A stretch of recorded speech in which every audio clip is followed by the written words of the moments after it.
Welcome to FXStreet. If you like the video content we're producing for the crypto markets, please join us on our YouTube channel by heading over to YouTube and then hitting the subscribe button.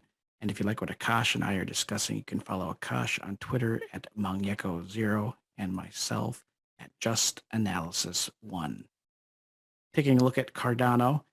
So I did an article on Cardano yesterday and looking at primarily the long side of the market here because, to be full disclosure, I am a kind of a perma bull when it comes to Cardano. So even though I do see the downside risks, which I have written about, there are right now currently, we've seen the market pumping up as we've been recording these videos that it has a nice breakout likely to occur.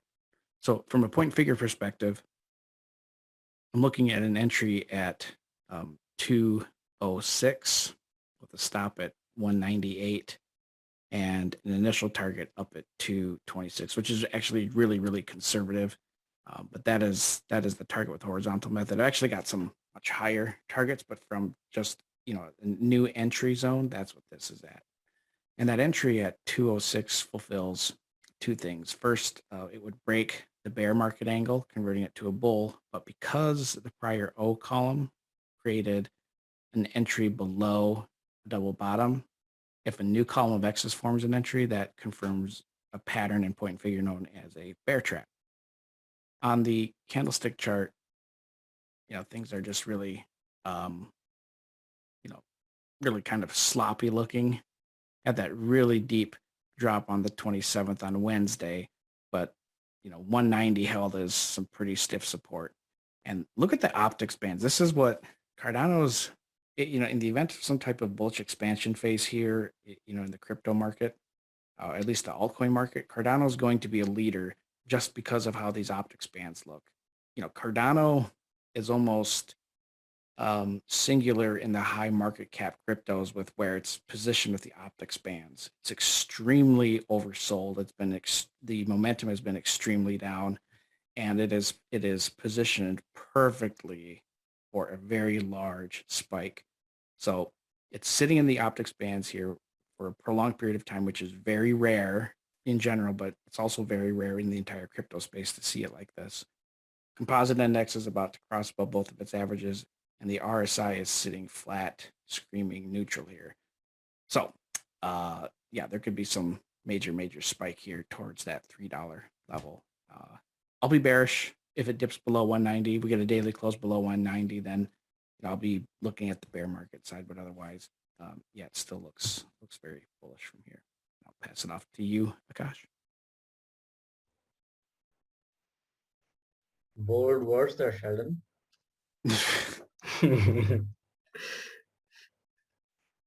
Right, so I think history. Okay, let me just discuss what we spoke about the last time. Right, it's a 4-hour time frame. Okay, cool.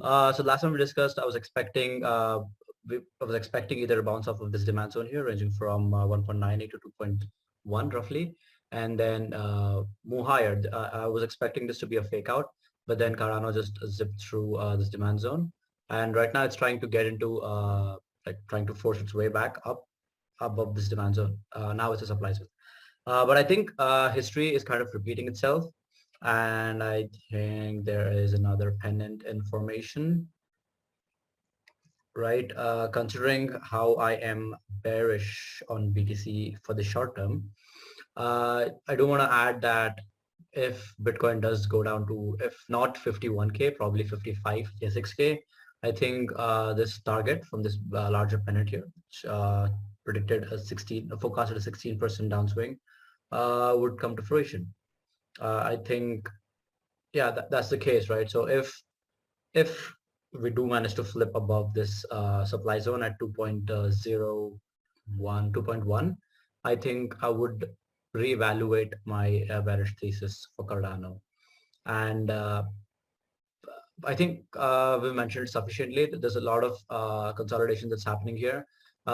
Either Hoskinson pumps this coin like it happened down here and earlier, right? That happens and all of this resistance level gets negated, and Cardano just simply goes through it, ignoring all of this choppiness here, and then probably hits $3. So anything above $3 would be amazing for Cardano. It would even make a comeback, probably even compete with other, my bad, is compete, since it's lost a lot of momentum here due to its consolidation. I think if we do get a move above $3, Cardano could get back into the race and still have decent returns, year-to-date returns, or like one year returns, annualized returns. But yeah, that's my take on Cardano. Let me just sum it up, right? So failing to close above 2.1 here would, or at least if it stays in this particular pennant here, I think a breakout would lead it to 1.78, which is the target forecasted by this pennant.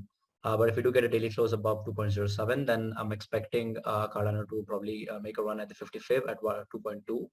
But I wouldn't be entirely optimistic, extremely optimistic with Cardano until and unless I get a close above probably $3, mostly because of this consolidation. All right. Well, Yeah. clearly just a perma hater, and I'm a perma bull. So that sums it up for Cardano. Thank you all for watching. Please don't forget to like, comment, and subscribe.